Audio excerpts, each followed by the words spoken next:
High বন্ধুরা, আজ আমরা ডোজিং পাম্প বানাচ্ছি। এই ডোজিং পাম্পটা এসেছে, দেখো লাইন দিচ্ছি, চালু হচ্ছে না,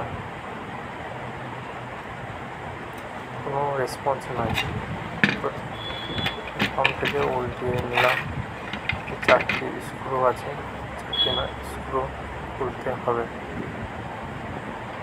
এখানে খুলে নিই, খোলার পর আস্তে করে তুলবো। এখানে পেছনটা সারালে পিসিবি সার্কিটটা বেরিয়ে যাবে। এই সার্কিটের ভেতরে আবার 5টি নাট আছে, নাট 5টি খুলতে হবে। দেখুন নাটগুলো, এই যে নাটগুলো খুলতে হবে। পেছনে খুলে নিই নাটগুলো খোলা হয়ে গেছে। দেখুন পিছনটা বাস্ট করেছে, শর্ট সার্কিট হয়ে। আর এখানে এটা বাস্ট করে ফেটে গেছে, দেখতে পাচ্ছেন বাস্ট করেছে, এটাও বাস্ট করেছে। আপনারা যখনই চেক করবেন তখন সিরিজ ল্যাম্পে টেস্ট করবেন। ফার্স্ট করণীয় আমাদের ফিউজটা দেখে নিতে হবে। চলো ফিউজটা দাঁড়ান, দেখে নিয়ে একবার ফিউজটা কী অবস্থায় আছে। ফিউজটা খুললাম, আমার তো দেখছি ফিউজটা কেটে গেছে, ফিউজটা কেটে গেছে। আমি নতুন ফিউজ একটা লাগাবো। 2 অ্যাম্পিয়ারের ফিউজ একটা আমি লাগালাম। এইটা লাগিয়ে টেস্ট করবো। যখনই টেস্ট করবে তখনই সিরিজ ল্যাম্পের সাহায্যে টেস্ট করবে, কারণ সিরিজ ল্যাম্প থাকলে অনেকটা সেফটি থাকে।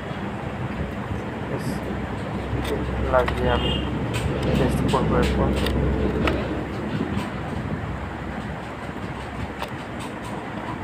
ঠিকঠাকভাবে বসছে না ফিউজটা, একেবারে বসেছে। লাগালাম, ফিউজটা লক করে দিলাম।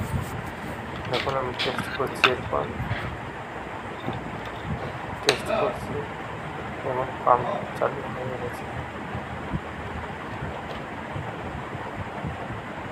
পাম্পে যে লাইন দেওয়া মাত্রই এখন লাইন চলে এসেছে।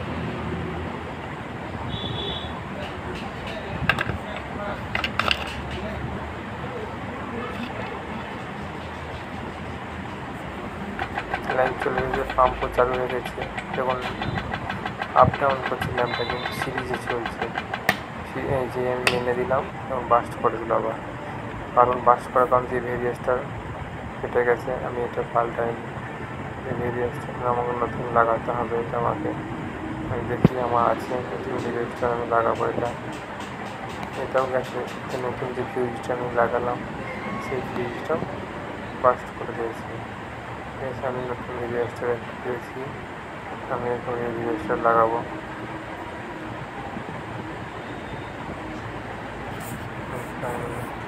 দেখুন কীভাবে আমি কাজ ঠিক করছি।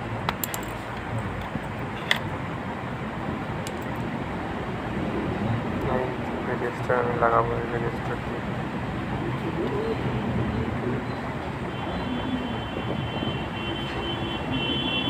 ভেরিয়েসটার দুটো পিন লাগিয়ে দিলে নাটগুলোকে স্ক্রুড্রাইভারের মাধ্যমে ধীরে টাইট দিয়ে এরপর টেস্ট করবো। আমি এখন না ফিউজটি বাস করেছি, ফিউজটা আমাকে চেঞ্জ করতে হবে, নতুন ফিউজ আবার লাগাতে হবে। আবার এখন নতুন ফিউজ বের করে লাগাবো। এরপর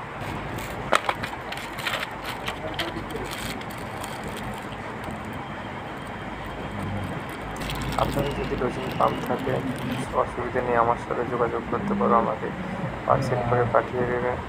আমি রিপেয়ার করে আপনাদের পাঠিয়ে পার্সেল করে। এখন আমি এবার টেস্ট করবো আবার একবার। ফার্স্টে যেমন টেস্ট করবো, আবার বলছি সিরিজ বোর্ডে টেস্ট করি। চালু হয়ে গেছে, পাম্প চলছে, ল্যাম্প আপ ডাউন করছে। আমি এবার সুইচটা মেনে দেবো। আমি সুইচটা মেনে দিলাম, ল্যাম্প বন্ধ হয়ে গেছে। এবার ঠিকঠাক চলছে, অসুবিধা হয়নি। দেখুন ঠিকঠাক চলছে, লাইটটা ব্লিঙ্কিং করছে, আপ ডাউন করছে। সুইচ অফ করলাম, দেখুন সুইচ করলাম, সিরিজের ল্যাম্পটা জ্বলছিল। আমি এবার মালটা করে নিই, তারপর আমরা দেখাচ্ছি। আমি পাচ্ছি না, যে মাছটি করেছিল পাচ্ছি না, টাইট দিয়ে দিলাম।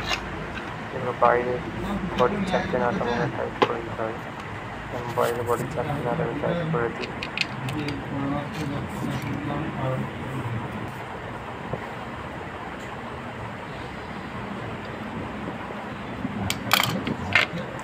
এক হাতে ক্যামেরা করছি আর এক হাতে দিকে একটু প্রবলেম হচ্ছে, হয়ে গেছে, টাইট দেওয়া হয়ে গেছে। এরপর আমি চালাবো। পাম্পের পাইপগুলো লাগাতে হবে আমাদের। পাম্প চালু হয়ে গেছে, চলছে পাম্প, ল্যাম্প সিরিজে চলছে, ল্যাম্পটা আপ ডাউন। আপনারা যখনই টেস্ট করবেন তখনই সিরিজ করে টেস্ট করবেন। এর আগে আমি পাইপগুলো লাগিয়ে টেস্ট করে দেখাবো। মগের মধ্যে জল আছে, জাস্টের মধ্যে জল আছে, বলে আমি পাইপে ডুবিয়ে দিলাম। আর এদিকে ইনপুটের পাইপে ডুবিয়ে দিলাম, আউটপুটের পাইপের হাতে উপরতে আপনাদেরকে দেখাবো। এই যে চালু করে দিয়েছি, এখন জল আসছে, জল আসছে, জল আসছে। পাইপটি উঠে গেছিলো, সে কারণে জল ছেড়ে দিতে পারে। হাতে করে টেবিল উঠছে, টেস্ট করছি, জল বেরোবে। জলটা আস্তে আস্তে আস্তে আস্তে দাঁড়ান, জলটা চলে আসুক প্রত্যেক দেখুন দিকটা। দেখুন জলের পাম্প রেডি হয়ে গেছে। দেখে নিন আপনাদের সামনে দ্বিতীয় পাম্প